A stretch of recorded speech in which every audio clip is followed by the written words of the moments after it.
In this world, those who possess the power to fight monsters were called raiders. They battle demons, collect treasures, and protect humanity along the way. Though the work is dangerous, people see them as heroes. They're admired by many and envied by others. After all, who wouldn't be excited by the thought of fighting and uncovering hidden treasures? Naturally, those who can't land such jobs often feel jealous. Our story begins in a bustling restaurant where everything seems normal, until someone starts shouting. That person is our main character, Jae-hyun, who's furious after learning that his role in an upcoming raid is just to act as a meat shield. The guy in glasses quickly tells Jae-hyun to calm down, reminding him that he was the one eager to earn quick cash, and this is the only job on the table. Despite dragging his feet, Jae-hyun doesn't really have a better option. He then tells us that the guy in glasses is Young-won, who works at a raider agency. His job is to assign people like Jae-hyun, who aren't part of any guild, to various missions. Jae-hyun had high hopes when Young-won contacted him, thinking he landed a good gig. But instead he got thrown into a frontline dungeon job filled with undead monsters, essentially disposable cannon fodder. Young-won tries to justify it by saying this was the only job available. Jae-hyun, frustrated, wonders why lower-ranked people are landing better jobs. Young-won reminds him of his martial arts class with excellent skills yet almost no job offers. Jae-hyun gets even more annoyed, suspecting he's being underestimated, just because he is a martial arts raider. Young-won hesitantly agrees, explaining that magic users dominate the market. They're more efficient, get injured less often, and complete tasks quicker. Employers notice those things. The reality is harsh. Unlike mages who can cast spells safely from behind the lines, martial arts raiders are always on the front lines, more exposed, more hurt. Mages clearly had an upper hand. Jae-hyun recalls how about 10 years ago, martial arts raiders were highly valued, but those days are long gone. He regrets not becoming a mage when he had the chance. It all started when he was a third-year high school student. He scored remarkably high in the Awakening aptitude test. He was selected for one of the elite academies dedicated to training raiders. His aptitude score for becoming a mage was an astounding 97%, nearly perfect, even than top students like Lady Siona. Yet his martial arts aptitude was only 30%. Still, he foolishly chose to become a martial raider, not for some noble cause. He simply didn't want to be a mage. At that time, mages were seen as support-only types. They are incapable of handling even weak monsters without a martial arts raider nearby. But times have changed. Martial arts raiders are now seen as obsolete, while mages are in high demand. If only he had chosen to be a mage 11 years ago, his life might have been very different. Even if you wanted to change classes now, it's too late. Raiders hit their peak by age 20. No room for growth after that. Well, no use crying over the past. Young-won reminds him how rare opportunities like this are nowadays, and tells him not to be picky. He admits he was going to give the job to someone else, but chose Jae-hyun instead, thinking of him first. Hearing that, Jae-hyun feels a mix of sadness and irony. He was once envied by others who wanted to be mages, but now, due to one poor decision, he's just a D-rank martial arts raider. Out of options, he finally accepts the job. Young-won lights up happy that Jae-hyun agreed. As he's about to leave, the manager tells him they'll meet the next day at 8 a.m., and the address is already on his phone. Jae-hyun wonders why the manager will be there in person, since he usually handles agency work.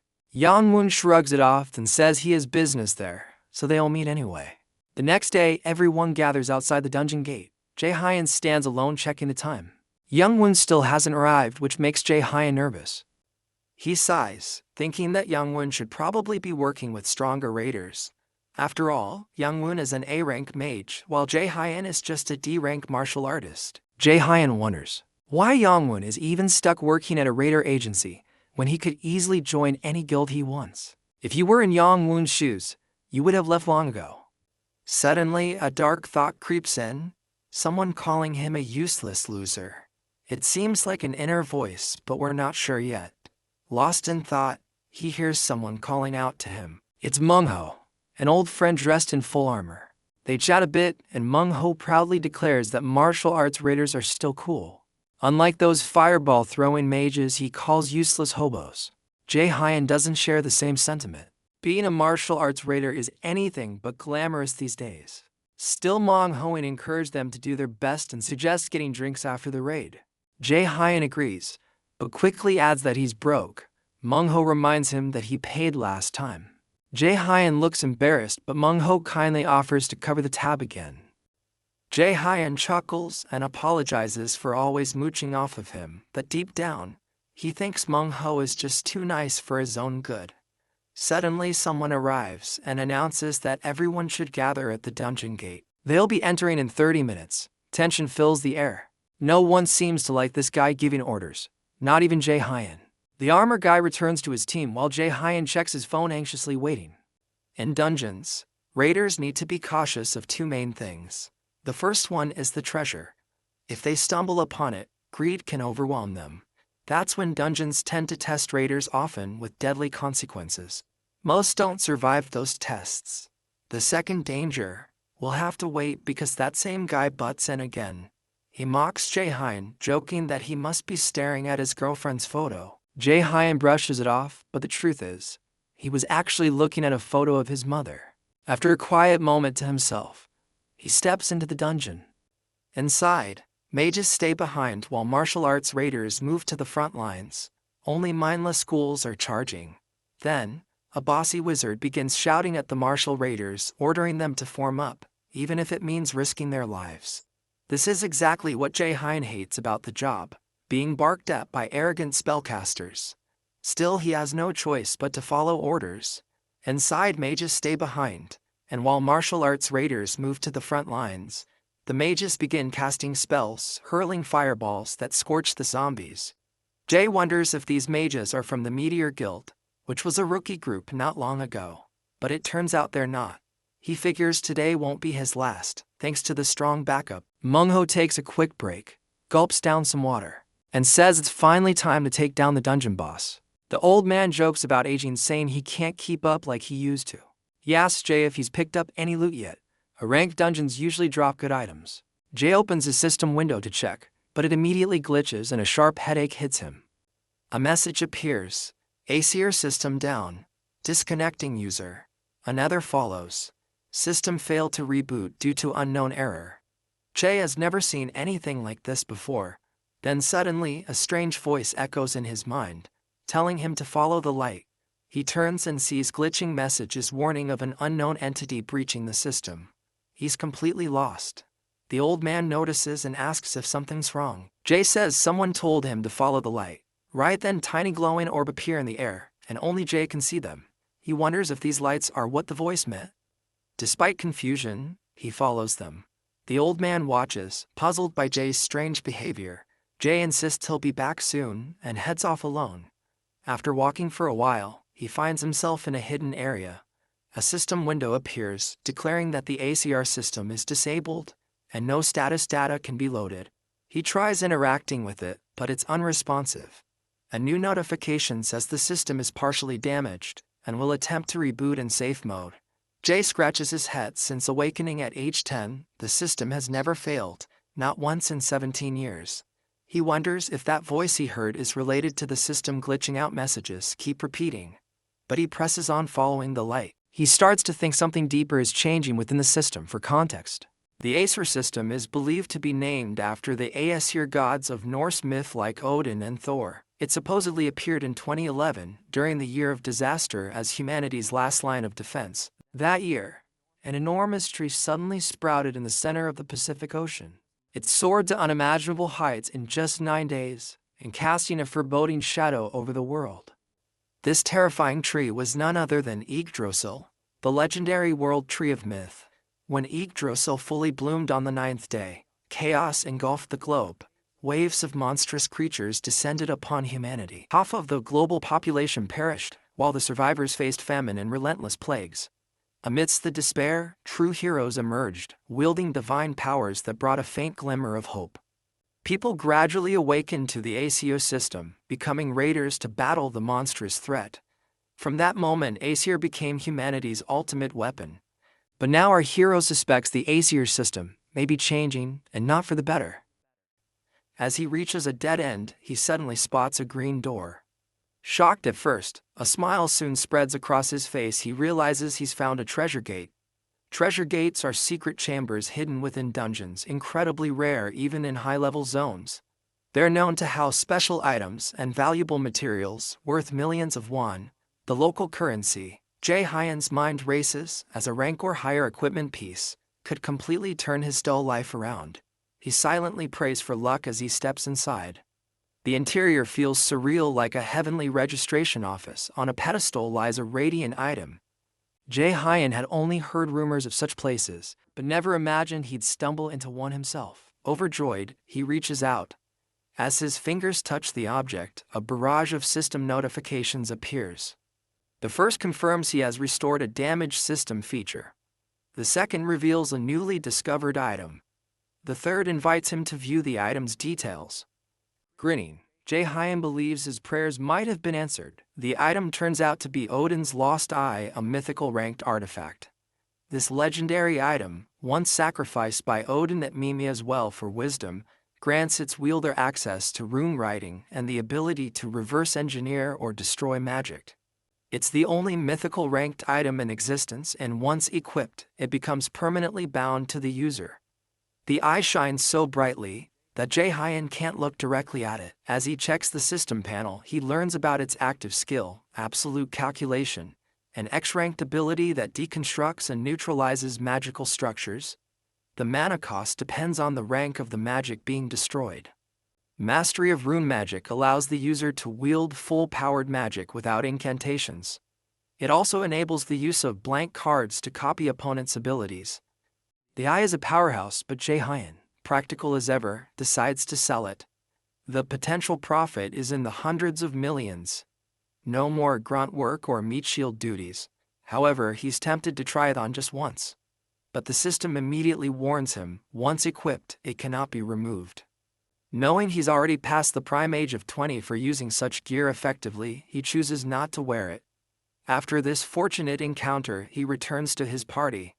Meanwhile, the old man reassures the group that Jae-hyen will be back soon, and right on cue, he arrives. Jae-hyen quickly apologizes for being late and promises it won't happen again. As the group prepares to move out, the old man pats him on the chest, encouraging him. Jae-hyen responds cheerfully, saying he'll be treating everyone to drinks tonight. The old man, is surprised, scratches his head. Something has clearly changed in Jae-hyen. Inside a dungeon where laws don't apply, revealing the discovery of such a powerful item could be fatal. Even trusted companions wouldn't hesitate to kill for it. So Jae-hyen keeps quiet. Suddenly, the ceiling cracks. Before the leader can give orders, it collapses. Jae-hyen instinctively leaps backward, crashing to the ground. Purple mist floods the chamber, and party members begin coughing violently, blood oozing from their mouths. Jae-hyen immediately covers his face and runs, yelling for his friend to flee, because the fog is poisonous. But he freezes at a horrifying sight. His friend is impaled by a sword from an unseen attacker. With his last breath, the friend urges Jae-hyen to run. In shock, Jae-hyen escapes, realizing this was a planned ambush. As he catches his breath, his face drenched in sweat, he's completely baffled. Why is someone trying to kill him? Then he senses someone behind him. A fiery arrow suddenly blasts into the ground ahead of him. The attacker steps into view. It's Young-won, someone he recognizes immediately. Young gathers mana at his fingertips, saying casually, "You promised to meet me today." Jae-hyen demands to know if Young was behind the attack on the Meteor Guild and the poison fog. Young smirks and shamelessly admits it. He reveals that clients hired him for the job. Many resent the Meteor Guild's arrogance. Jae-hyen grits his teeth and shares insight about dungeon assassination contracts, where dungeon chaos is exploited to carry out murder. The Meteor Guild, it turns out, wasn't so innocent either. Jae-hyen's shoulder throbs from an earlier arrow wound. He knows he can't fight Young head-on. The man isn't a ranked magician in the country's top 2%. Jae-hyen, in contrast, is barely mid-tier. Still, he fears he might be killed just to tie up loose ends. As a sense of justice stirs within him, especially for his comrade Manhwa, Jae-hyen knows now isn't the time for reckless moves. He promises not to tell anyone. But Young ignores him and attacks again, firing chains of flame. Jae-hyen barely dodges but gets grazed. 1 second slower and he'd be dead. As Young relentlessly attacks, Jae-hyen wonders why he's the target. He's just a daring raider. Bruised and battered, he hears a voice in his head mocking him again, the voice of his father. Suddenly, a terrifying realization strikes. Could his father be behind the assassination? Jae-hun blurts the question out. Young freezes, then begins laughing maniacally, confirming it. Jae-hun's thoughts flash to his mother, the grief. The day her lifeless body left him in tears. He asked Young, did his father order her murder 5 winters ago? Grimly, Young confirms it. Jae-hun can't comprehend why a father would do this. Young fires another arrow, mocking Jae-hun's situation. He conjures several more fiery projectiles, preparing to end it. But Jae-hun activates Odin's eye. The confident smirk on Young's face vanishes. Magical energy surges inside Jae-hun, growing rapidly. Young panics. He launches a fire arrow, expecting Jae-hun to flee, but it disintegrates mid-air. The eye has fully awakened. The system confirms it. Jae-hun smirks, feeling the power coursing through him. A notification pops up, blank card ready. Young is stunned. Jae-hun copies Blitz's chain, Young's own signature spell, and vows to bring him a painful end. He conjures blazing arrows while Young struggles to grasp how his precious skill is being used against him. Despite trembling, Young warns that taking him down won't be easy. Jae-hun confidently unleashes a barrage of arrows. Young retaliates, but Jae-hun holds the upper hand. As Young tries to escape, he prepares a massive blitz chain attack, but Jae-hun counters with absolute calculation, erasing it effortlessly and sending his own arrow flying. Young hastily throws up a magical barrier, but Jae-hun disintegrates that too. His arrow hits its mark. As the dust settles, Jae-hun approaches the defeated Young-won, who now begs for his life. In a dramatic moment, tears stream down Young's face, but Jae-hun shows no mercy. He fires a final arrow, ending it. Exhausted, Jae-hun collapses, thinking bitterly about how he finally obtained a mythical item, only to brush death so closely. As a raider, death was always near, but never had it stared so directly back. Now that he's staring it in the face, it's a whole different feeling. He starts feeling that coldness creeping in. Then, out of the blue, a system window pops up talking about a new download. It offers him a way out if he activates. The system reveals that Jae-hyun can now leap back in time, fully aware that he's moments away from death anyway. The resigned yet determined smirk, he simply says, "Yeah, sure, let's do this." At his command, a new system called Nornir activates. Suddenly, we're transported to a surreal scene. Divine, ethereal women appear, speaking in a mysterious language far beyond our comprehension. One of them, a blonde figure, reaches out, possibly grasping Jae-hyun's hand as the next chapter begins to unfold. Just as the scene unfolds, the once friendly blue system windows suddenly shift to a menacing shade of red. A chilling notification appears. Our hero has officially become a major enemy of the High Aesir. Along with that, he gains 2 passive skills, but now, half of the Aesir gods are watching his every move. In the blink of an eye, Jae-hyun jolts awake in his bed, eyes wide with terror as if he's just seen a ghost. His surroundings feel surreal, like he's caught between 2 realities. He lifts his hand and a small red flame-like orb begins to flicker in his palm. The system calmly informs him that he's successfully returned to the chosen point in time. Suddenly, vivid memories flood his mind, his mother's lifeless body. The fierce confrontation with young Won, then, as if by miracle, he sees his mother again alive. Without hesitation, he throws his arms around her, holding her tightly, unwilling to let go, silently begging that this isn't just another cruel illusion. But this time, it's real. Later, back in his room alone, a sharp pain in his chest yanks him back to the present moment. The system confirms. The current date is November 15th, 2020. His regression has been successful. His body has already healed by 20%. Gasping for air, Jae-hyun glances around, heart pounding. Everything is familiar. He's home, no dream, no illusion. This is real. A system notification appears presenting a quest titled, "Rest is the Mother of Success." The objective is straightforward. Jae-hyun must rest until he's fully recovered. If he completes this task, he'll be rewarded with a valuable blank card. Letting out a deep breath, he tries to steady his nerves. Thoughts race through his mind. He remembers how he died fighting that man, and somehow, the system brought him 11 years into the past. He's now back in the 3rd year of middle school. Curious, he checks the calendar and confirms it. He hasn't enrolled in Mills Academy yet. Then he notices a handwritten note, clearly from his past self, urging him to choose the martial arts path. But without hesitation, he grabs a pen and crosses it out. There's no way he's going to waste this second chance. This time, he's becoming a mage, no compromises. In the next scene, we find Jae-hyun having dinner with his mother, struggling to hold back the tears welling in his eyes. She watches him closely, concerned by his unusual behavior. Earlier, when she came home, he had embraced her tightly and cried without explanation. Sensing something's off, she gently asks if anything is bothering him. Forcing a smile, he brushes it off, saying it was just a nightmare. But deep down, he knows those memories of her death are no mere dreams. Finally, he musters the courage to speak. He tells her there's something important he wants to talk about. She listens attentively, already suspecting that he may be hesitant about enrolling in Mu's Academy. Understanding the intense competition and danger involved in that path, she reassures him that it's okay to choose a regular school. Instead, she won't push him. But to her surprise, Jae-hyun reveals that he actually wants to switch majors and pursue the magic class. His mother laughs softly at the sudden shift, startled but supportive. Though he was previously so set on martial arts, she trusts his instincts. With a warm smile and a gentle pat on his cheek, she tells him to follow his heart, whether it's martial arts or magic, and not to worry about the costs. She backs him up no matter what. Her acceptance moves him to tears once again.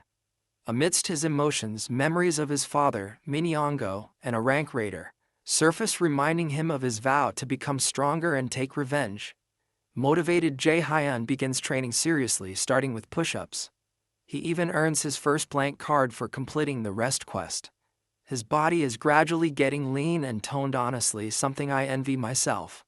Jae-hyun still doesn't fully understand how the Norner system works, but as long as it keeps helping him, he's not complaining. With the knowledge from his past life, he's confident he can dominate dungeons and make smart decisions. His past as a dungeon guide gives him a real advantage. However, beyond his martial arts background, his skill set is still limited. The only active skills he has are absolute calculation and blitz chain, both copied from young woman. Leaning back in his chair, he opens the system interface to check his stats. His level and attributes seem to have reset with the regression, but he's retained all of his passive skills along with two new ones, one who is observed by the gods, and the other, Supreme God's Eye. Both are already maxed out. One who is observed by the gods grants him divine blessings, accelerating his growth and preserving his passive skills through regression. It also boosts all his stats by 1 point every time he levels up. It's no wonder many of the AC or demigods are watching him now. Then there's Supreme God's Eye, a powerful passive skill that lets him see through illusions and perceive hidden truths. And finally, the active skill Blitz Chain allows him to strike enemies with electrified chains, sometimes paralyzing them. The more chains he conjures, the more mana it consumes. Jae-hyun checks his stats. Unsurprisingly, most are at rock bottom, but his focus is locked on improving his magic stat, a vital trait for any mage. He also knows that endurance is equally crucial. After all, those long battles require stamina to survive. Thinking strategically, he decides to use his recently earned blank card to copy a healing skill. He already has an offensive one, so a healing ability will make him more well-rounded. Even in 2020, when mages often get overlooked, healers are still revered, treated like VIPs across the raiding world. But there's a problem. Finding someone with a healing skill is incredibly difficult. It's like trying to find a needle in a haystack. In his past life, he wasted his blank card in a battle with young woman. This time, he's not making that mistake. He has no clue how many blank cards the system will provide, so he's not taking any chances. Suddenly, his phone rings. His eyes widen when he sees the caller-eyed Kim Yu-young, his childhood friend. They had always dreamed of attending Mills Academy together to become raiders, but in his previous life she died in his arms. A tragedy he refuses to let happen again. He reads her text. It's about a seminar being held by Sengs's Yu-young, and excitement sparks in his eyes. She's a legendary figure known for her rare healing abilities, especially her mastery of the magic of sacrifice. Without wasting another second, Jae-hyun throws on his hoodie and tells his mom he'll be back soon. Outside, he replies to Yoo-young, letting her know he's on his way. Meanwhile, a Rolls-Royce is weaving through city traffic. Inside sits Sinx's Yoo-young Ann, silent and composed as her manager briefs her on her packed schedule. He expresses concern about her health, pointing out she's been overworking herself. She responds gently, saying she's just tired, and reminds him, sacrifice often requires giving up one's own vitality. The manager, clearly distressed, wishes they had someone with healing powers on par with Lady Shanjin. He fears it's only a matter of time before Yoo-young collapses from exhaustion. Back at the event venue, Jae-hyun and Yoo-young arrive. She's practically dragging him through the crowd in her eagerness. He playfully teases her, asking if she brought him just because she was scared of getting lost. Embarrassed and flustered, she denies it, but her silence speaks volumes. He chuckles again, poking fun at how someone so smart could have such a terrible sense of direction. Though she gives him a hard time, he silently thanks her. This seminar could be life-changing. If he can copy Yoo-young's sacrificial healing skill, it would catapult him to the top-tier ranks of Korea's rating world. As the crowd settles into their seats, they're both awed by the scale of the audience. But it's no surprise. Yoo-young is the Guildmaster of Lotus, a national icon and one of the best healers around. Unlike other high-ranking raiders who treat allies as expendable, she prioritizes the safety of her team. Then she appears on stage, greeted by thunderous applause. Jae-hyun waits for the perfect moment to act. He quietly mutters that in just 2 months, she fall critically ill during a dungeon raid due to overusing her sacrificial magic. He believes he's the only one who might be able to save her if he can successfully copy her skill today. While he's deep in thought, Yoo-young is fangirling hard, which mildly annoys him. On stage, Yoo-young begins her address. She talks about the world's current chaos, how Yggdrasil's tree and monsters are devouring lives. Still, she offers hope, reminding everyone that awakeners are humanity's last line of defense and encourage them to become raiders. Her words resonate with the crowd and with Jae-hyun too. He reflects on how tough it is to fight on the front lines, and how he once tried to sell Odin's eye just to escape the life of a raider. As they leave the venue, Yoo-young continues praising the Sinxes. Jae-hyun can't resist teasing her again, saying he already called her mom to pick her up because of her poor sense of direction. Annoyed, she offers him a ride too, but he declines, saying he has other things to take care of. Before leaving, he casually mentions that he's changed his career path and is now fully committed to becoming a mage. He also hints that he'll need her help in the future. Then, without further explanation, he walks off, leaving her confused and a little hurt. Outside, Jae-hyun scans the area and eventually spots the Sanctus's car. A smirk spreads across his face as he approaches. But her manager intercepts him, saying she's not seeing fans right now. Jae-hyun calmly responds that he's not here for an autograph, he's here to speak with director Yoo-young herself. The manager scoffs, irritated, and tells him to scram, warning that even the director would find his presence rude. But Jae-hyun doesn't back down. He boldly claims that he knows Lady Yoo-young and is suffering from an incurable disease, and that he's the only one who can heal her. The manager freezes, visibly shaken. Then, enraged, he grabs Jae-hyun by the collar, demanding to know where he got such information. Jae-hyun remains calm and simply gestures toward the onlookers, silently warning not to make a scene. Right then, a window rolls down. The Sinxes herself addresses him, asking if he can truly back up his words. With complete confidence, Jae-hyun nods and says, "Yes, I can cure your illness." Though clearly hesitant, she decides to give him a chance after all. If he's lying, it'll be obvious soon enough. Despite Jae-hyun's unwavering confidence, the Sinxes finds his demeanor even more suspicious. Still, intrigued by his audacity, she instructs her manager to make time for him and arrange a more private setting where they can speak away from prying eyes. Once they relocate to a quieter space, the Sinxes wastes no time. "How do you know about my condition?" she asks, her tone serious. Jae-hyun offers a brief apology but holds firm. "I can't tell you that," he says flatly, "and if that's a deal-breaker, I won't treat you at all." She's taken aback, more amused than offended by his boldness. With a chuckle, she lets the matter slide and moves on to the next question. "Then tell me," she says, eyes narrowing, "how exactly do you plan to treat me?" Jae-hyun doesn't flinch. "I intend to copy your sacrifice skill. that silences the room. The Senses is visibly shocked, but her manager is the first to react, bursting out in anger. Do you even understand what you're saying? That skill is unique, you can't just copy it, he barks, clearly at his limit. Do you even know what a unique skill means? That kind of power belongs to Lady Yu Yang and no one else. Before we go any further, here's some context on unique skills. They're classified as is ranked the highest tier of abilities in the world. These skills can't be learned from manuals or shared through training. They're either inherited by bloodline or manifested through intense personal evolution. The formulas behind them are incomprehensible and unreplicable. In other words, they're one of a kind, meant to remain exclusive to the individual or their lineage. Jae-hyun raises a hand, calming them both. His voice is steady, firm. I know exactly what I'm saying, he says.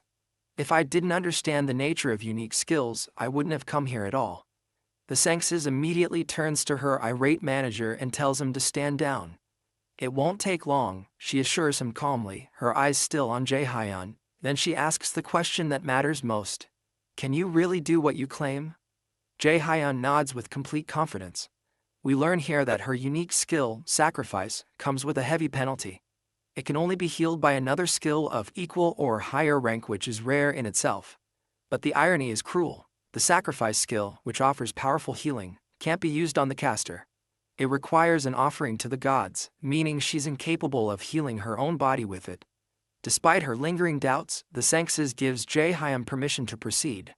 As she activates her magical aura, her body begins to glow faintly with divine light. Jae-hyun's heart races. This is it, the system interface appears before him. Sacrifice skill detected. Would you like to register this into your blank card? Without hesitation he answers, yes. The skill copies successfully, and Jae-hyun immediately activates it. A radiant golden light forms in his hand, the power of sacrifice now his to command. Both the Senses and her manager are stunned by the sight. He had really done it. But Jae-hyun doesn't jump into healing her just yet. There's business to handle. Before that, let's break down what this newly acquired skill actually does. Healing Wave, it emits a pulse of energy that heals multiple allies simultaneously and removes negative debuffs. Judgment of Light. Against undead enemies, the skill transforms into a powerful holy attack. Zero penalties. Because the skill was copied via a blank card, it retains full power without any of the original drawbacks. Now it's time for negotiations. The Senses, while impressed, asks what he wants in return. Her words are polite, but internally, she's confident. After all, this is just a kid middle school age and she's the leader of one of the top guilds in the nation. Jae-hyun doesn't waste a second. I want your sponsorship, he says plainly. She raises an eyebrow. Just to help you grow as a raider? He nods, exactly. I have the will, but I need the resources, the network, the backing. That's the only way I can get stronger. Impressed by his resolve and ability, the Senses agrees, but she adds a condition. That surprises Jae-hyun. Even though she's clearly in no position to negotiate, she's still bold enough to put terms on the table. She explains, my illness is personal. It doesn't involve the Lotus Guild. Sponsorship isn't just about me. You're asking for the support of an entire organization that owes you nothing. Jae-hyun considers that. So name your conditions, he replies. If they're fair, I'll agree. He braces himself for all kinds of possible demands. But her offer is surprisingly simple. Join the Lotus Guild. He blinks. You're serious? She smiles, then lays out her reasons. He uncovered her secret illness, something only a handful of people in the world knew. That alone proves he has elite-level intelligence gathering skills. He successfully copied her unique skill, something she didn't think was possible. She's curious, could there be more people like him? Jae-hyun listens quietly, but deep inside he's sweating. There's no way he can tell her the truth, that he learned about her condition because he regressed in time, or that he only copied her skill thanks to a cheat-like system he barely understands himself. The Senses leans in uncomfortably close to Jae-hyun and reveals the third reason. She wants him in the Lotus Guild. Despite being just a middle schooler, he didn't even flinch when facing the guild's representative.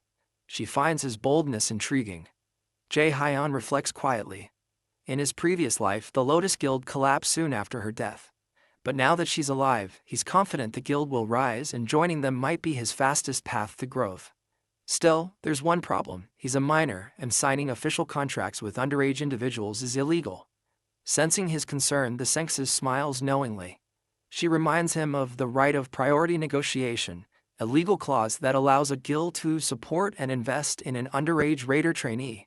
Once the trainee comes of age, the guild is granted exclusive negotiation rights to contract them before anyone else can. Jae-hyun is stunned. He knows about this perk but never imagined it would actually apply to him, especially after getting rejected by even the lowest-tier guilds in his past life. Clearly, the Senxes has taken a liking to him.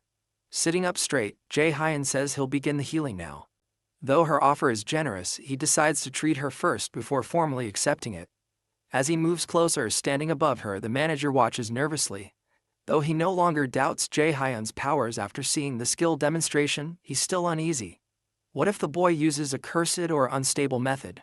After all, even top-tier doctors failed to heal her. But the moment Jae-hyun casts his skill, the room begins to glow. The Senxes feels the changes instantly, a warmth spreading through her body, her pain vanishing. Her expression turns to one of disbelief and awe. The manager is stunned. Without hesitation, he bows deeply, apologizing with heartfelt sincerity for ever doubting Jae-hyun. Jae-hyun casually shrugs it off. It's only natural to be skeptical of a kid, he says with a small smile. But the manager insists, ashamed of how he treated him earlier. Jae-hyun turns to the Senxes. It's done. You should be able to move freely now. She slowly rises from her seat, walks over to the window and casts a magic spell. Light bursts from her hand, illuminating the entire room. Her eyes fill with tears. She can feel it, the illness is gone. Choking up, she expresses her gratitude for this miracle. Will there be any penalty for healing me? She asks, concerned. But as we know, there's no penalty. Jae-hyun's copy is clean, free from drawbacks. With a grin, he assures her, you can pay me back when the time comes. The Senxes nods. She pulls out her guild card and hands it to him, asking him to seriously consider her offer. She promises to do everything she can to make sure it benefits him. Before leaving, Jae-hyun says there's something he wants to request. The next day, the manager escorts him to a low-ranked dungeon owned by the Lotus Guild. It's his first step in leveling up, preparing himself to eventually become an elite student at Mills Academy. The guild has already taken care of everything, equipment, access, even loaned him spare gear usually reserved for members. But the manager warns him soloing a dungeon, even a low-tier one, is risky. Why go in alone? He asks. I just want to grind and test myself. Jae-hyun replies calmly. As a precaution, the manager gives him a warp stone. Break this if you're in danger, it'll teleport you to the dungeon entrance. It's a small token of appreciation for healing the Senxes. Jae-hyun accepts it with a nod and steps into the dungeon. From his experience, he knows it's just an E-rank gate, nothing too dangerous. But then, something unexpected happens. Out of nowhere, a hand covers his mouth from behind. The system flashes a warning. You have entered Helheim's Field of the Dead. Meanwhile, back at the Lotus Guild, Director Yoongan sits deep in thought. She's still processing what happened. Even in a basic A-rank dungeon, clearing it solo is almost unheard of for a trainee. Yet she has a strong feeling this kid is no ordinary rookie. He didn't choose that gate by chance. She smirks. Let's see what you're planning, she thinks. Just then, there's a knock at the door. With her permission, an assistant enters and hands her a file. It's the boy's profile, the assistant says. The director flips through the pages, then freezes. He wants to be a martial artist. She says aloud, confused. With magical skills like his, such a career choice seems absurd. A heavy silence falls over the room. As the woman who submitted the reports admits, even she can't wrap her head around how someone could be this gifted. Still, she assures the director that everything in the report is accurate unless there were mechanical errors, which she doubts. When the director takes a look himself, he sees that our guy's magical aptitude is a whopping 97%. Wasting no time, the director contacts his manager Opa, instructing him to notify her immediately when the boy exits the dungeon. She's eager to see this prodigy in action for herself. Meanwhile, our protagonist plummets into the unknown, an eerie place called the Field of the Dead, and lands hard on his backside. As he looks around, it dawns on him that he's in a graveyard. Struggling to his feet and coughing, he barely gets a moment to think before an undead creature appears, draws its bow and fires. He's too slow to dodge, and the arrow slices across his face. Then another monster appears, poised to strike.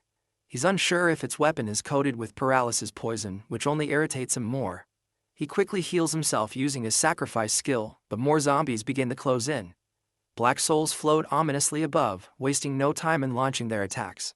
This time, though, Jae-hun snatches an arrow out of the air with his bare hand and crushes it, clearly losing patience with these nuisances.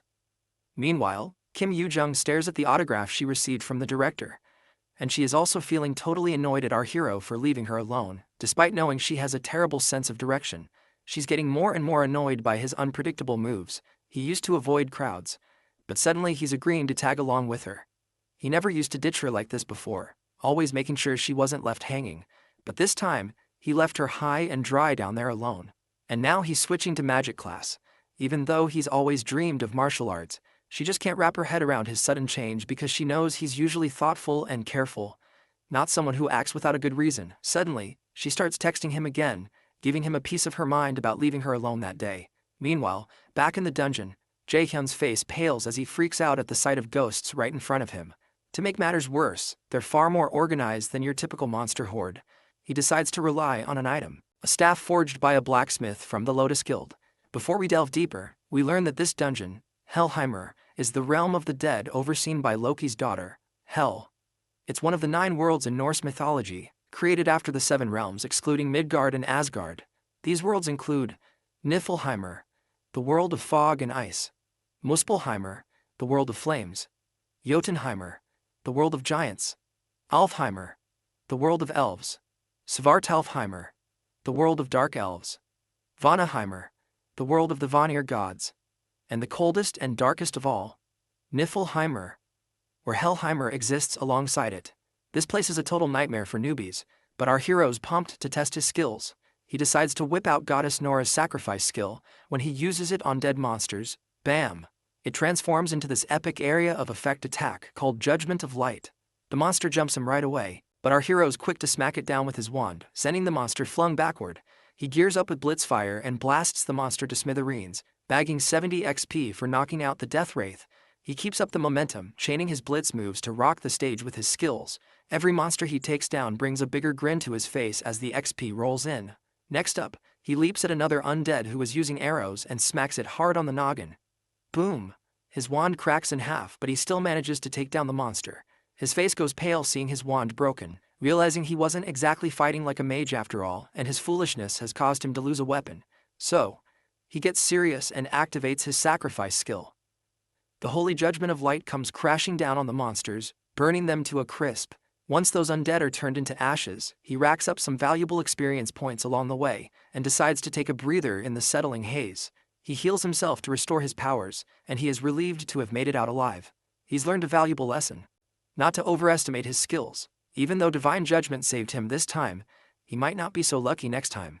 In any case, he decides to leave the place, but he soon realizes he has no clue how to get outside. He sighs and decides to use the warp stone, but before he can, a terrifying aura of mana creeps over him from behind. When he looks back, there's nothing there. Suddenly, he senses something approaching, and in the next moment he feels himself getting choked. He raises his busted wand and jabs it into his own thigh. Not quite sure why he's hurting himself, but he is making damn sure not to let out a single scream to draw any unwanted company. Little does he know, there's this hideous monstrosity lurking right behind him. Right on cue, the system chimes in, revealing that the dungeon boss, Nightshade, has shown up. And the gap in levels between our hero and this boss is like night and day. The system practically screams at him to bolt out of the dungeon as soon as possible. He fumbles for his teleportation stone, but before he can grab it, the monster pounces from behind, sending the stone tumbling from his hands as he hits the nearby wall and starts coughing up blood. His HP also takes a nosedive. The system immediately tells him to use a healing item immediately, but looks like he does not have any time for that because the monster is already standing before him and immediately launches another attack. Just as he braces for the worst, the monster in front of him freezes solid, leaving him staring in disbelief, wondering what the heck just happened. That's when a woman's voice, echoes through the cavern. The woman appears divine, almost like a goddess. She commands the monster not to harm him, revealing that she herself brought him here as an important guest. This half-demon, half-angelic elf informs our hero that he is destined to be the adversary. Confused, the boy has no idea who this woman could be. The lady continues, expressing her belief that he was meant to effortlessly defeat this monster as the adversary. However, it seems she was mistaken, seeing him as just an average kid with moderate mana and abilities. She questions why Loki chose someone like him to be the adversary against the mighty Aesir gods. The boy struggles to remain conscious, his life slipping away from the loss of blood. He knows he can't afford to die here, not when he's been given a second chance to make things right. Seeing the determination in our hero's eyes, the lady acknowledges his resolve but states that he's still too weak to fulfill his role as the chosen adversary. She begins to choke him, warning that his end is near. If he doesn't grow stronger quickly, she threatens to end his life with her own hands. Recognizing his importance to them, she decides to grant him another chance. She urges him to become much stronger than he is now, to defeat the Nightshade monster easily. If he succeeds, she promises him a reward, but emphasizes that he must act quickly. And then, a system pops up with the first main quest, Hell's Trials. His main goal in this mission is to take down Nightshade within 2 months, and it looks like this mysterious lady is none other than Goddess Hel herself, Loki's daughter. If he nails this mission, then the Goddess Hel will personally give him her gift, but failure means death as the penalty.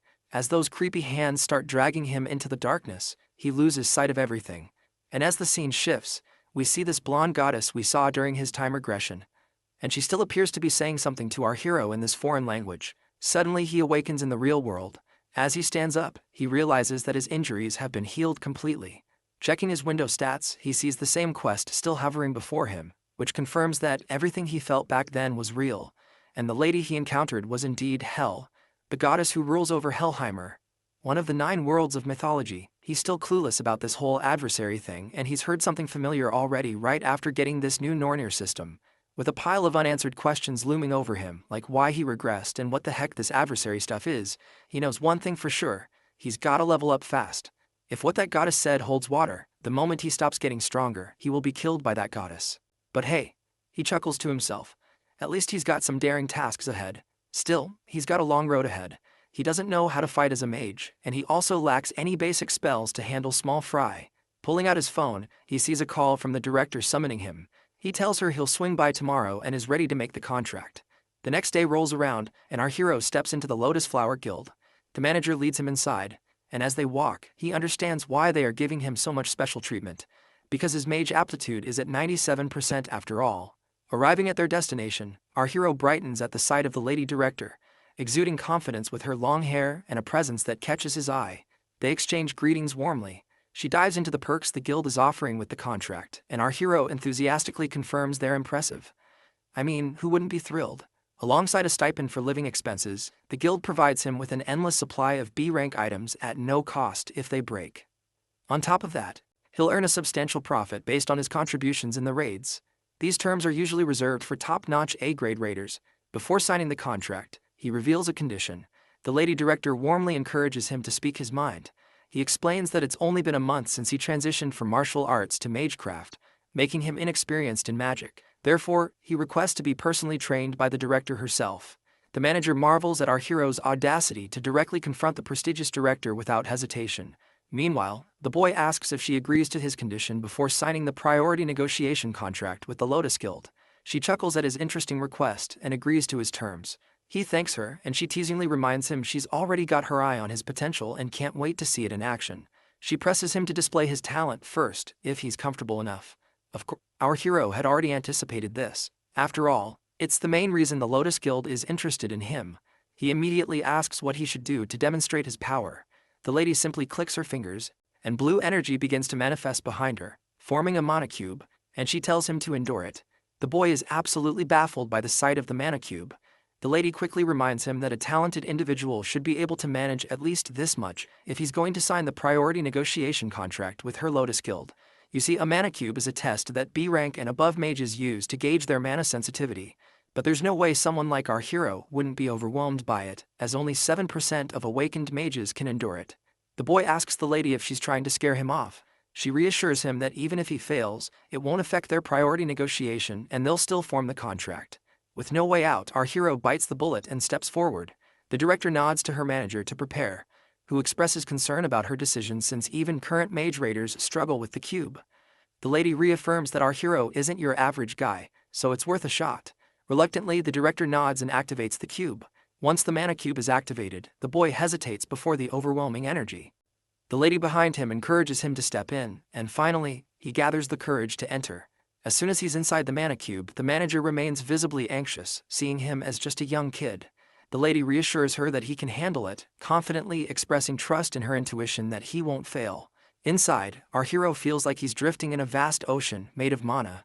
Surprisingly, he can breathe normally, alleviating his earlier concerns about getting sick from prolonged exposure to thick mana, which could even lead to death during the test. He searches for a way out, recalling that the only escape from the mana cube is finding the singular door connected to the outer world among countless whirlpools. He gathers his resolve, searching for a way out within the mana cube. Suddenly he senses something unusual, an unassuming crystal tucked away, pulsating with immense magical power, as if containing the entire essence of the great ocean of mana.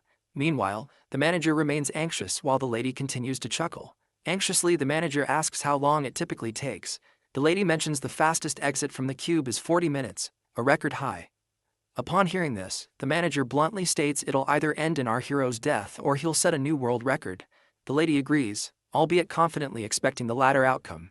Their eyes widen as they witness the crystal starting to fracture. Shocked, the manager grabs his phone and realizes only 10 minutes have passed since our hero entered. While the spectators anticipate what's happening inside, our hero senses the immense power of the crystal and grins, thinking that breaking it might just be his ticket out. With determination, he swims towards the stone, clenches it tightly in his fist, and shatters it into pieces in a swift motion. As cracks begin to spread around him, a system notification reveals that he has acquired a passive skill called Crystal of Mana Operation. Suddenly, the mana cube collapses, leaving both spectators in a mix of terror and awe. This kind of test typically takes an hour for an S-rank player, but our guy smashed through it in just 26 minutes, shattering the record held by the European Union's Camilla, a genius mage noted in the World Guinness at 36 minutes. The manager immediately walks forward, shaking our hero's hand enthusiastically and showering him with praise. The lady also joins in, but her curiosity is piqued about how he managed to shatter the cube so quickly.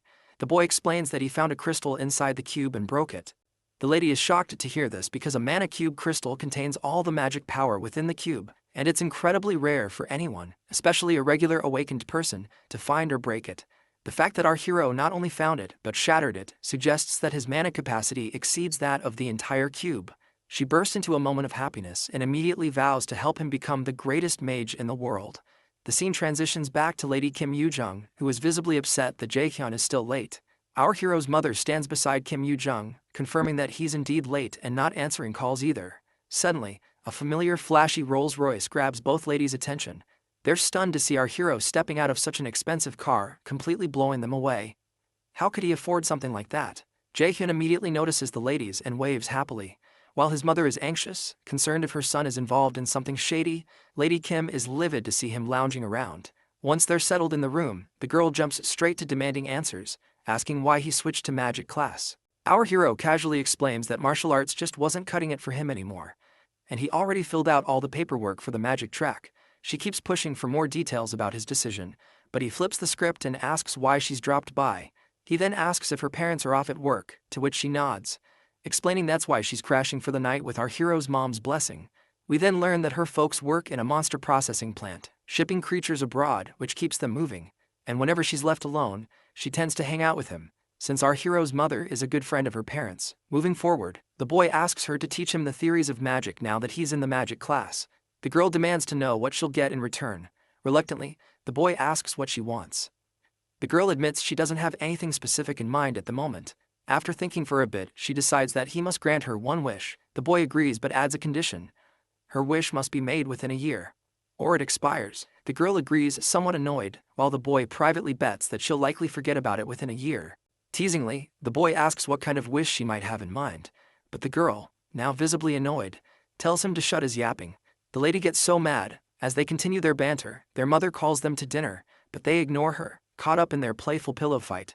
Observing their chemistry, it wouldn't surprise me if the girl jokingly tells him to marry her as her wish. Meanwhile, in the forest, violent ravens float above in the air and a man clad in black easily dispatches the monsters with his sword. Finally, we meet our hero's father, Min Seong-oh, who receives praise from the armored man for effortlessly clearing the dungeon. The man invites Min Seong-oh to join their guild, but our hero's father declines, preferring to stay solo. The armored guy practically begs our father to join, promising all sorts of respect from the Scarlet Guild, but the man in black just scoffs and calls him stubborn. Then, out of nowhere, the father starts summoning these weird chain things, and he also yaps about humans being greedy like he's giving a lecture. He vanishes into thin air, leaving the armored guy scratching his head. After this spooky encounter with this killer dad, who, let's face it, looks younger than our hero himself, We're back to the director, who's giving a lecture to Jae-hyun for his first magic class. The lady decides to dive right into sparring and challenges him to take a swing at her. The boy hesitates but realizes he has no choice. He lets out a sigh and carefully takes his stance, ensuring there are no openings. Drawing on his martial arts knowledge, he throws a punch aimed at her, expecting a reaction. The lady stands there grinning, and the impact of his blow creates such a massive disturbance that everything gets obscured in a cloud of dust. As the dust settles, our hero sees his punch effortlessly caught by the lady, who handles it like it's nothing, leaving him utterly terrified. She grins confidently, and the boy quickly retreats to a safer distance. Seems he underestimated her just because she's a healer. He's now certain she's got the power of an S-rank raider. After that punch, she breaks down his moves, noting the martial artist's habits in his stance and attack. She points out that mages typically don't charge in like that to attack.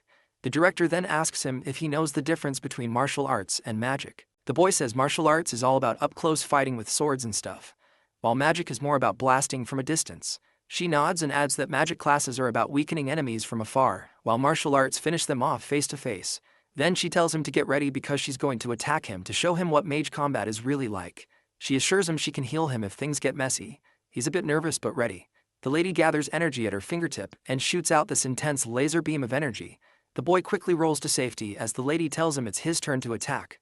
He activates his blitz chain power and unleashes lightning arrows straight at her. There's a huge explosion when the chains hit their mark, but the lady stands there without a scratch. She's surprised he has an A-rank skill but reminds him it's only good if he hits the target. Then, she counters with her own arrow aimed right at his face. He freaks out and ends up taking the arrow straight. Even though he's battered head to toe, he stays standing, impressing the lady with his resilience. But then she decides to go all out, throwing a barrage of blue lightning bolts at him. This time, he immediately uses his absolute calculator skill, and the magic disintegrates, leaving the lady shocked. She can't believe he reversed her attack and neutralized it in such a short time. The lady is once again amazed and asks him if there are any more surprises he's hiding. Our hero just tells her to find out for herself, and with that challenge, the ground right in front of her starts crackling with intense energy. She takes a direct hit but manages to deflect it with her hand, though her hand trembles from the impact. She's absolutely baffled at how he managed to cast this attack so fast. Meanwhile, he sends a barrage of arrows her way, but she quickly throws up a shield to protect herself. She's curious why he's casting magic without chanting, as casting for a mage typically requires a deliberate process. Experienced mages can reduce the chant for lower-powered spells, but each of his attacks is just as potent, making her doubt he's casting without uttering a single word.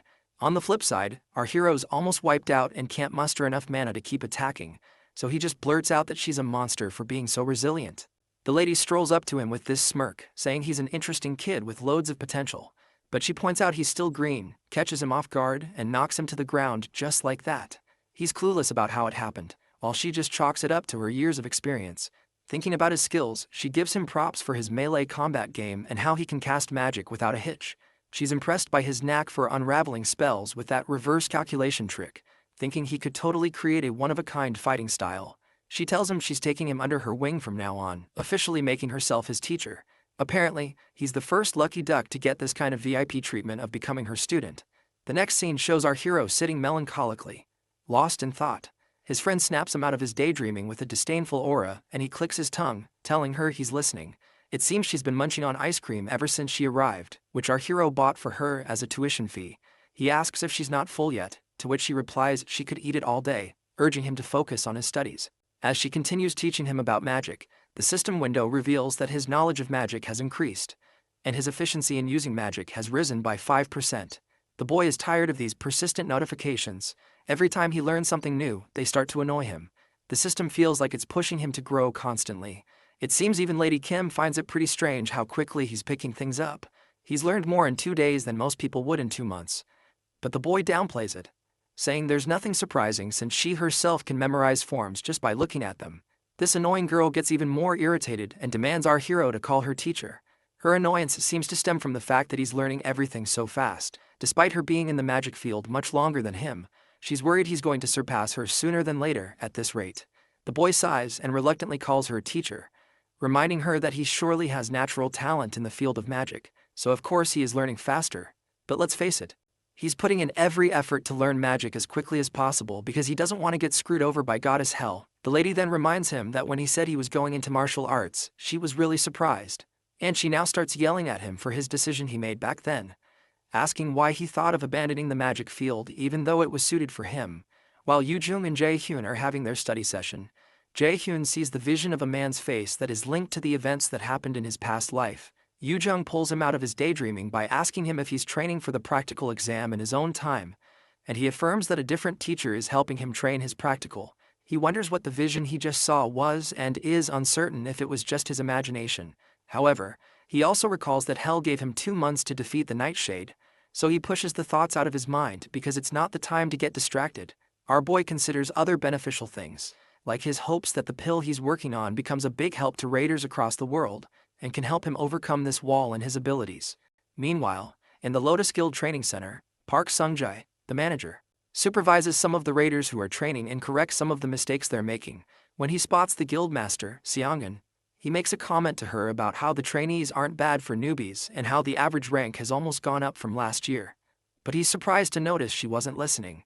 When she realizes he was talking to her, Seongun apologizes, and the manager teases her by saying she's thinking about Jae-hyun, and she affirms his suspicions. Suddenly the manager mentions that he recalls that several other raiders have tried to learn the thing that she wants to teach Jae-hyun and have all failed.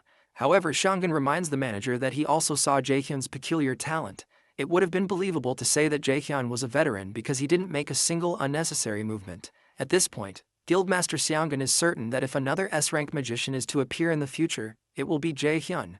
Presently, she's still the only magician in the country who has become an S-rank. Even so, as a healer, her effectiveness in battle is a bit low. However, if Jae-hyun were to suddenly appear like a comet right now, it would shake up the whole magic world. Sometimes later, MC works on a mana enhancement pill.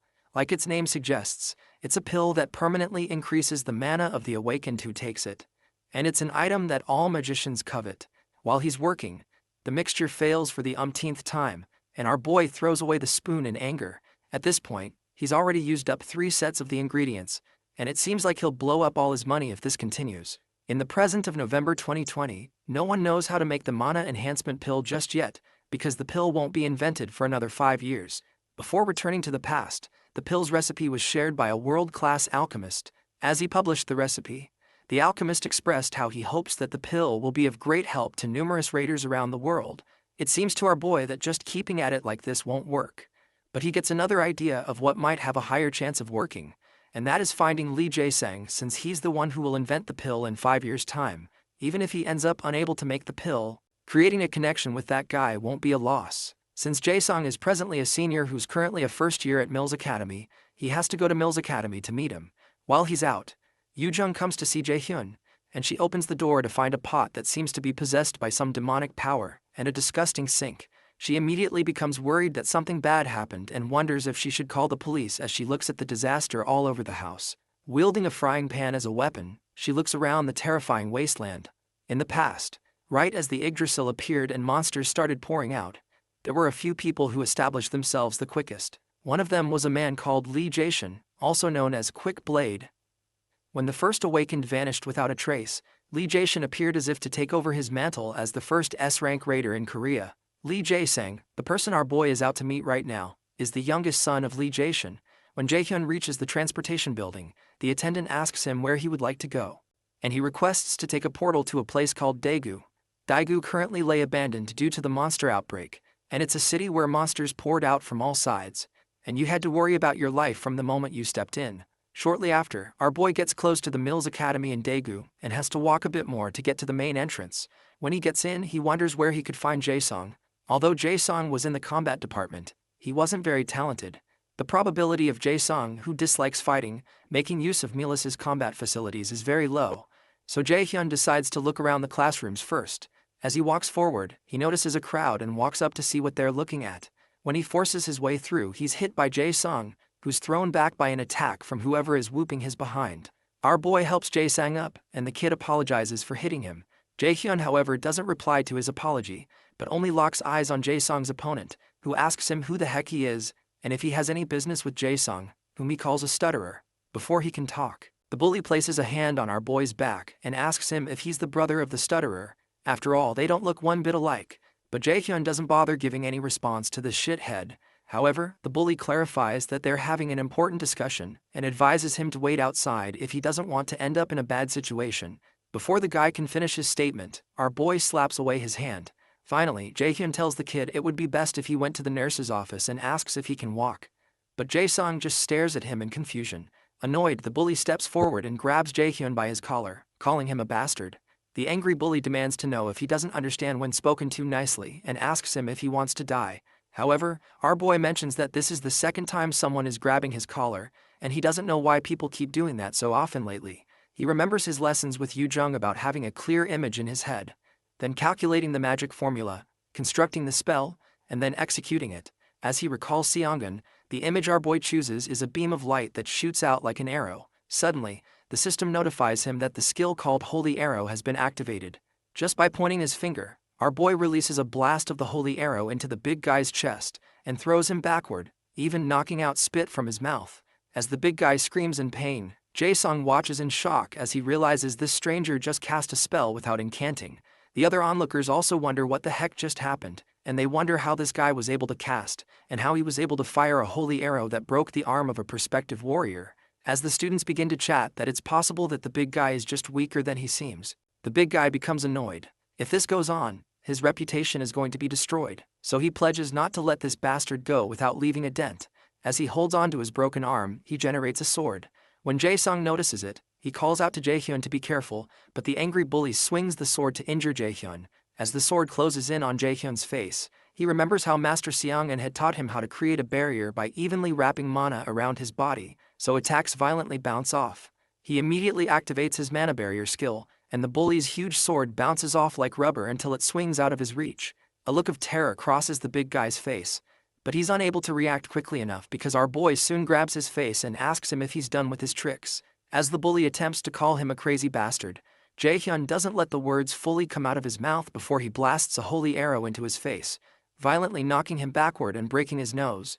A huge thud occurs as the bully crashes into the ground, and Jae-sang watches in awe as he wonders who this stranger is. When Jaehyun eventually locks gazes with him, the kid shrieks in fear, but Jaehyun only walks past him towards the unconscious bully, who's still enveloped in smoke.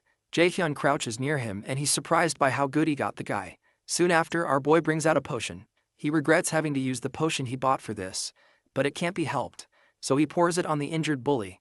Immediately, the bully's face completely heals up, and our boy is impressed by its effectiveness. Once that's done, he turns to Jae-sang, who's still pretty shaken up, and proposes that they get going to the nurse's office. As they head to the nurse's office, Jaehyun stops when they reach somewhere where no one can hear them talk. Confused, Jae-sung stares at him, and he suspects that Jaehyun came looking for him because he knows who he is. Eventually, he musters up the courage to ask Jaehyun if his father sent him by any chance. Intrigued, Jaehyun replies that his father didn't and asks how he would know who his father is, but it's clear that Jae-sung isn't buying it. Eventually, Jae-sung asks him why he came looking for him, so our boy informs him that he has a favor to ask. When Jaehyun mentions that he would like him to make a certain pill, Jae-sung becomes shocked and states that he doesn't know how to make things like that. Confused, Jaehyun tells him he's good at alchemy, and when he brings out the potion he used on the bully, he asks Jae-sang if he wasn't the one who sold the potion on the black market. Shocked, the kid wonders how on earth he found out, because there's no way he could have found his information from the black market. Jaehyun knows what's on his mind, and truthfully, he's not wrong because the black market is a transaction system that completely hides the user's identity. The sale of items, product price, recipient and everything else happens through the Esir system, so it can only be secure. Fortunately, the black market works normally with the Nornir system that Jaehyun possesses, which made him able to buy this potion and made things much easier. Once more, Jaehyun asks Jae-sung if he made the potion, and Jae-sung utterly denies it. But our boy immediately tells him he's not very good at lying. Eventually, Jaehyun tells him he completely understands why he would like to hide it, but he explains that he doesn't have much time. Jae-sung recalls how he had listed the potions on the black market, and wonders if it was a mistake to register his potions on the black market. He hadn't thought that things would become like this because he had only done this to try to earn some money. He knows that he's going to die if his father finds out, so to stop that, he bows to Jaehyun and pleads that he keep it a secret from other people. Eventually, Jaehyun explains that he didn't tell him this to blackmail him, but he only needs an excellent alchemist that can help him make the elixir that he wants. After Jae-sung thinks about it for a while, he asks Jaehyun who on earth he is, so our boy explains that he's a prospective student of Milla's academy and calls him senior. Eventually they both sit, and Jae-sung, who's still tense, requests that he tell him about the pill he wants to make. Our boy informs him that he wants to make a mana enhancement pill, a pill that permanently increases a raider's mana. Shocked, Jae-sung gets up and asks him if permanently increasing someone's mana is even possible. Jae-hyun tells him it is. Immediately the kid's engines begin running, and he wonders what kind of ingredients would be needed to create such an effect. As he begins to think of the things that could be needed for the mana pill, Jae-hyun is surprised to notice that the kid's aura has changed, and he's stopped stuttering. Apart from that, Jae-sung was able to guess most of the ingredients just from hearing the effects, which shows he's truly talented. And Jae-hyun decides that he has to win him over. Eventually, Jae-sung stops talking and concludes that it would be better to ask another alchemist since it's such a great elixir. But Jae-hyun refuses because he wants to ask him, and even promises to provide everything he needs. Although it's true that with the recipe, other alchemists might be able to create the pill, the one who possesses overwhelming, incomparable talent is Lee Jae-sung. Finally, he asks Jae-sung if he'll do this favor for him, and the kid agrees. Regardless, Jae-sung clarifies that he doesn't know if he'll succeed or not, so our boy tells him it's alright even if he fails. Confused, Jae-sung asks him if it's alright since he'll be the one taking the loss. So Jae-hyun assures him that he's investing because he thinks that he has the ability. And he admits some investments can result in failure. As Jae-hyun tells him he looks forward to working with him, tears fill up the kid's eyes because this is the first time that someone has ever believed in him like this. When Jae-hyun notices this, he's glad he's been able to make a connection with him. The next morning, while Jae-sung is alone in his room, he thinks about the events that had transpired just hours ago. And he wonders if he's even had anyone believe in him this much in his life, because he's a coward, not as talented as his other siblings, and lost his mother early. He was eventually left alone and was unable to gain the approval of his father, so to him it's odd that someone would trust him enough to tell him that it's alright to fail. The fact that he, who had nothing to show for himself, received such trust for the first time, reaches deep into his heart and makes him begin to cry. Meanwhile, Jae-hyun's main quest is to deal with Hell's trial by defeating Nightshade within the time limit and getting Hell's recognition. The mission comes with a reward of Hell's gift, and he had 2 months to fulfill the mission, with a penalty of death looming over his head if he fails. Presently, he has only 10 days and 23 hours to perform it. Sometime later, Jae-hyun goes to the training center to spar with Seongun, and he manages to dodge her blue lightning attacks.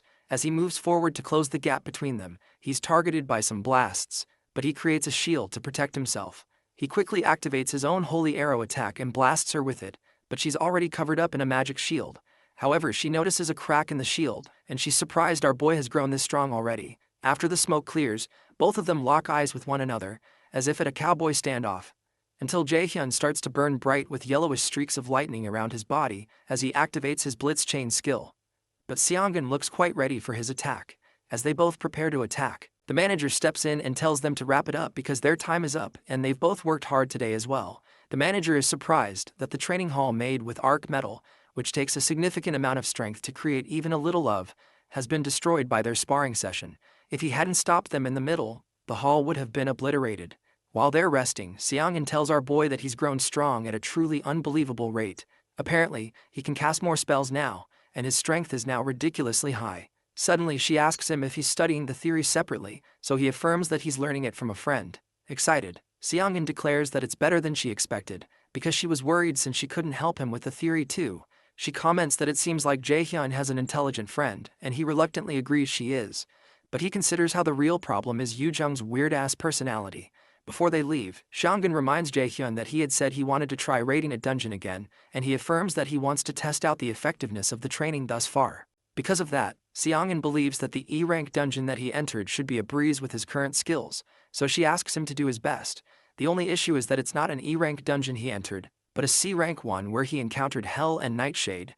He wonders if he can defeat a C-rank boss monster alone, but he decides not to worry too much about it since he's prepared well enough and he can only focus on the battle. Sometime later, Jae-hyun goes to see Jae-sang, who meets him with the pill he's worked hard to create.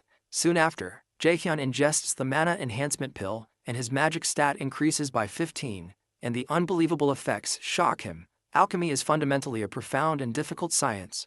Even when creating the same item, its effect could differ greatly depending on the skills of the alchemist. If Jae-hyun had taken the ingredients to a different alchemist, they probably wouldn't have been able to give him an item that could even increase his magic stat by 5. Eventually, our boy smiles and reminds Jae-sung that he's truly talented, but Jae-sung says it's because he could believe in him, and he thanks him. Shortly after, our boy takes his leave, and he believes he's ready to defeat Nightshade the next day. Meanwhile, Hell speaks with her dragon Garmer and informs him that it seems that they'll be receiving a delightful guest that day. With 9 days and 22 hours remaining on the timer, he has to clear the dungeon. Our boy returns to the gate of the dungeon.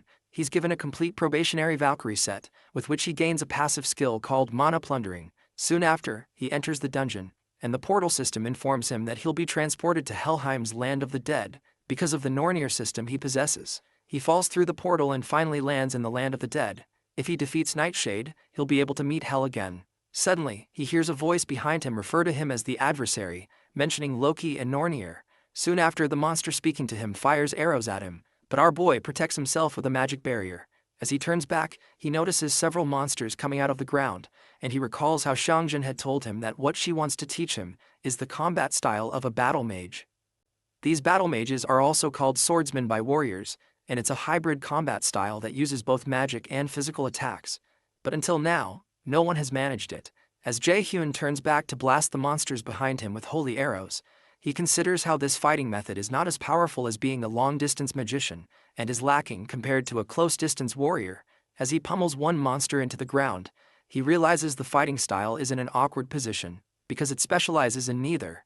But Xiangjin seems to believe that it's going to be a different story for him. He soon begins to destroy the monsters. Meanwhile, while manager Sungjai is guarding the entrance of the dungeon, he senses that someone else is there, and he recalls that he didn't get a report that someone else would be coming here. He immediately wields his sword as a red car rushes towards him. When the driver parks, a woman who recognizes him as senior mentions that it was rather hard to find him. When Sungjai realizes it's an old acquaintance named Yeonju, he stows away his sword, and he asks her what she's doing here, and about her guild. She explains that she's on the job right now too, and that she figured she'd see him again while taking care of some work for the guild, but she had checked at the Manhwa guild and couldn't find him. However, manager Sungjai wonders what nonsense she's spouting, especially since Yeonju hasn't contacted him even once since they graduated from college. Eventually, he replies that it's nice to see her after so long, but he considers that she isn't someone who would come to a remote place like this just to see him.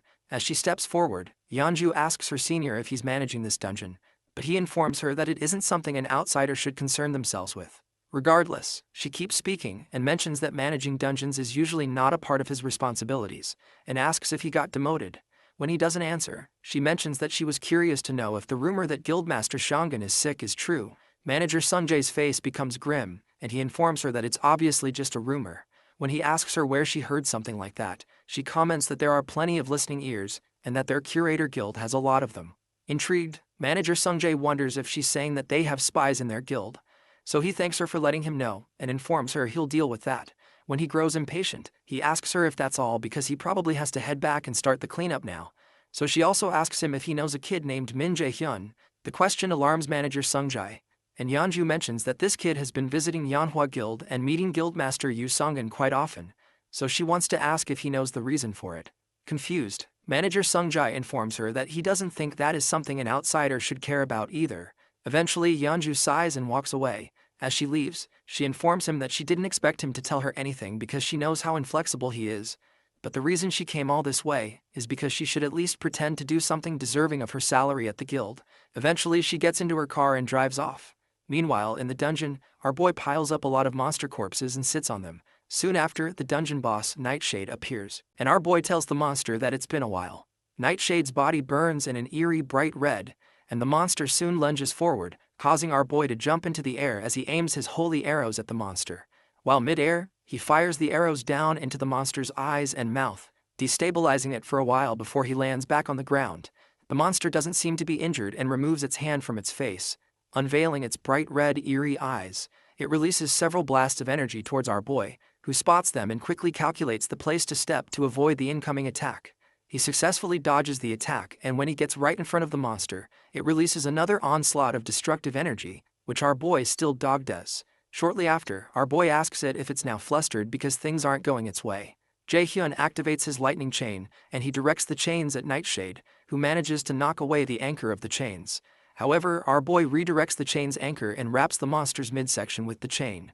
Due to the monster's violent reaction, our boy decides that this attack is still not enough to subdue it, so he rains down several holy arrows and goes right for its eyes. The resulting attack is quite painful and causes blood to ooze out of the monster's face. Regardless, Nightshade refuses to go down easy and continues to thrash around until it breaks itself free of the lightning chains. Soon after, the system warns Jaehyun that the boss monster has entered a berserk state, and its strength has increased by 1.5 times. and so has its dexterity. This isn't good news to Jaehyun, and as if that's not enough, he's told that something called the stigma of death has been placed on him, and he will receive the penalty of sudden death if the stigma is not removed within 10 minutes. The condition for removal is defeating Nightshade, and our boy wonders what this sudden death penalty is since he's never heard of it before. Oddly, the system also informs him that his absolute calculation skill, also known as universal derivation, has been activated. Still confused, Jaehyun suspects that Hell has something to do with this, so he calls out to her and asks how she can just interfere like this. Instead of an answer, the system displays the 10-minute countdown, and he's already down by 30 seconds. With the stigma still on him, our boy runs towards the berserk monster, but he's shocked when Nightshade begins to run away from him. Jaehyun quickly fires a holy arrow blast at the monster's face and creates a hole in it before it can get too far away. The timer continues to count down to 8 minutes and 32 seconds, and a smile develops on Nightshade's face. It seems to know that it will win as long as it prolongs the fight. So Jaehyun decides to use a wide area skill that it can't dodge. As he's about to activate the attack, Nightshade captivates him with its gaze, and it breaks our boy's concentration and casting. The system informs him that he has failed to resist and has temporarily acquired a fear debuff that weakens his abilities. While he's still shocked at what's going on, Nightshade strikes him. After he's struck, the system displays that the fear debuff has disappeared, but Jaehyun is coughing out blood at this point. However, he manages to find his footing and isn't knocked off his feet by the attack. At this point, the time remaining until the penalty is 7 minutes and 11 seconds. Jaehyun expects the monsters to use the same attack on him, and when it doesn't, he wonders if it's unable to use such spells that limit his movements continuously. Jaehyun isn't certain, and he's worried that the monster might interfere again if it sees him trying to cast Light's Judgment, which will cause him to use up his mana and end up incapacitated. He has to think of another way, and he recalls that the monster got hit in the eye a while ago, and its line of sight is probably narrower than before. He decides to activate his Wind Boost skill to first get rid of the rest of the monster's sight. After using a blast of wind to block the monster's sight, the smoke soon clears, and our boy is seen wielding a light-type magic in his hand, just like he had planned. He teases the monster for thinking he would have run blindly towards it and calls it gullible as he activates his Flash Bomb skill. The Flash Bomb is soon triggered, releasing an explosion of bright light that covers the entire field, and releases several lightning chains towards Nightshade. Amidst the explosion, our boy is relieved that he finally got the freaking bastard. As the monster is burned up by the explosion, it screeches in pain. Out of nowhere, our boy notices some of the undead monsters he faced earlier behind him. He activates his sacrifice skill, and the system declares that sacrifice has changed into an attack skill, allowing him to use his Light's Judgment skill. With only 3 minutes and 46 seconds on the timer, our boy begins to rain blasts of light from the sky onto the field. In the frenzy, the timer goes down to a few seconds until only just 10 seconds are left. As we count down to 6 seconds, our boy fixes his gaze on Nightshade's crumbling body, and he pats himself on the back for having done it. As the timer reaches 3 seconds, the system declares that he's defeated the dungeon boss and has obtained the title of one who has overcome the first trial. Our boy fixes his gaze on Nightshade's crumbling body, and he pats himself on the back for having done it. As the timer reaches 3 seconds, the system declares that he's defeated the dungeon boss and has obtained the title of one who has overcome the first trial. Meanwhile, Hell, who had been watching the whole thing, exclaims that it seems there was a reason behind Jaehyun being chosen. She stretches forth her hand and asks the boy to come to her temple. After defeating the dungeon boss, the stigma of death disappears, and our boy receives some experience points, a crafting item called Nightshade's Core, as well as an equipment item called Shadow Armor. He's also told that he's gained 3 levels and has obtained the title of the one who has overcome the first trial. After checking his qualifications, the system informs him that Hell is calling on him to come to her temple. Moments later, he's transported in front of a huge entrance that leads into Hell's temple. At the entrance, he sees a huge monster burst out of the darkness towards him. Our boy leaps backward due to fear, but Hell calls out to the monster, named Garmer, and asks it to show their guest in. Jaehyun follows Garmer into the temple, and he calls out to Hell. Hell tells him that she didn't expect him to have succeeded, and she congratulates him for overcoming the trial she gave him, referring to him as the child born with the fate of the adversary. Confused, our boy asks the reason she gave him the Nornir system and made him go through a trial like this. But Hell only smiles as she watches him, then states that he has to grow as the adversary. Still confused, Jaehyun asks why he was the one specifically chosen to be the adversary, so she adds that it's because he was born with that fate from the very beginning. Apparently, he's destined to be the adversary to the great Aesir and to become the one who will kill the great god, Odin. She explains that this is what Loki and the rest of them expect from him. When Jaehyun says he doesn't understand, Hell informs him there's no need to understand, because they had no hope of it happening in the first place. When Jaehyun becomes angered by her pointless answers, she places a finger on his lips and states that he must feel wronged because he probably cannot comprehend why he would have to be controlled by the gods. As she moves closer to him, as if to enclose her lips upon his, she reminds him that this does not only concern the gods who are against the Aesir. While speaking, she pushes him into a portal behind him and informs him that the world is heading to its end, and Odin wishes to have everything under his control. To stop this, the strength of the prophesied adversary is needed. As our boy falls through the portal, he protests that she shouldn't let him go because he still has more questions to ask. But Hel only tells him to grow strong, because she looks forward to the day they meet again. After Jaehyun is transported away, Hel turns to someone who is standing nearby and asks how long he plans to continue watching, since she doesn't remember inviting him there. Shortly after, Jaehyun falls to the ground in the real world, and he's annoyed that he was unable to get any real answers. As he sulks, the system informs him that he has received Hel's gift, which is a passive skill called Hel's Blessing, that makes all abnormal inflictions on him invalidated.